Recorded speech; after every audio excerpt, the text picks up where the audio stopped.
pais e fazer os barcos pequenos. E as meninas, elas brincam de bonecas simulando as suas crianças, que ajudam a fazer a comida ajudando a mãe. A alimentação dos índios, ela é muito saudável. Ela é muito saudável, como disse o outro grupo também.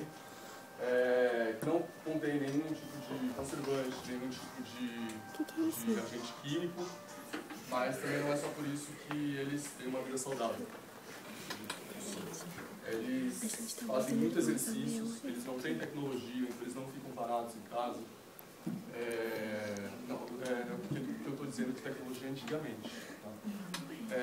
Eles não tinham tecnologia para tornar a vida mais fácil, então eles tinham que ir em busca do que eles queriam, eles tinham que correr atrás dos alimentos, eles tinham que fazer trabalhos braçais e diversos problemas. Os principais pratos típicos da